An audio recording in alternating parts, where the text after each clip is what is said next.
বছর শেষের পথে এবং বাংলাদেশের ফুটবলে ঝাঁকে ঝাঁকে প্রবাসী ফুটবলার আসছেন। কারা কারা আসছেন এবং কাদের কাদের বাংলাদেশ জাতীয় দলে খেলার সম্ভাবনা রয়েছে, এই বিষয়গুলো নিয়ে কথা বলতে আমার সাথে রয়েছেন শেখ আশিক। আশিক, আপনাকে স্বাগত জানাচ্ছি। আপনাকে ধন্যবাদ পেয়ার। আমরা আলোচনা করব নিশ্চয়ই প্রবাসী ফুটবলার যারা আসছেন, এবং রহমান পেয়ার যেটা বলছিলেন, আসলে অনেক প্রবাসী ফুটবলার আসছেন যারা আসলে বাংলাদেশের বিভিন্ন দলে খেলবে। ব্যাপারটা দারুণ হচ্ছে পেয়ার। এই যে আপনার কাছে একটা লিস্ট রয়েছে, এদের মাঝে সবচেয়ে হাই প্রোফাইল কে?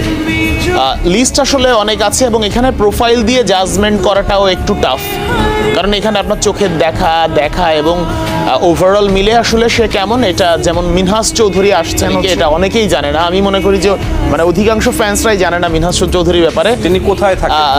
মিনহাজ চৌধুরী ইংল্যান্ড থেকে আসছেন, উনি স্ট্রাইকার, এবং শেষ ট্রায়ালে যে ট্রায়ালটা হয়েছিল, বাফুফের ট্রায়াল হয়েছিল জুনে যে ট্রায়াল হয়েছিল, সেই ট্রায়ালে 2টা গোল করেছিলেন মিনহাজ, স্ট্রাইকার। তিনি কি বাফুফের রাডারে ছিলেন? রাডারে থাকা না থাকা এটা তো ভিন্ন, মানে যেহেতু গোল করেছিলেন নিশ্চয়ই আলোচনায় ছিলেন। তবে ব্রাদার্সের ম্যানেজার আমির খানের সঙ্গে আমার কথা হয়েছে, আসছেন তিনি, এবং মিনহাজ চৌধুরী যেহেতু অনেক মানে ফিজিক্যালি স্ট্রং এবং হাইট অনেক ভালো, তিনি আসছেন ইংল্যান্ড থেকে। তো দুয়ে মিলে ব্রাদার্স ভালো দল করছে, এবং একই সঙ্গে আমরা যে দেখেছিলাম যে ব্রাদার্সে যোগ দিয়েছেন রিসেন্টলি, ট্রায়াল দিতে এসেছিলেন যমজ ভাই আশিক এবং অনিক, তারা দুজন জয়েন করেছে ব্রাদার্সে। সঞ্জয় করিম আছে, তিনিও জয়েন করেছেন। ক্যাপ্টেন জামাল ভুঁইয়া তো আছেনই। তো ব্রাদার্স মোটামুটি চাচ্ছে, দেখলাম যে মানে প্রবাসী যারা আছে, যারা পটেনশিয়াল, তাদেরকে এনে দল গঠন করতে। ইভেন ক্যাসপার হকের সঙ্গে ব্রাদার্সের কথা হচ্ছে। বাংলাদেশের ফুটবলের জন্য অবশ্যই ইতিবাচক একটা দিক। অবশ্যই ইতিবাচক।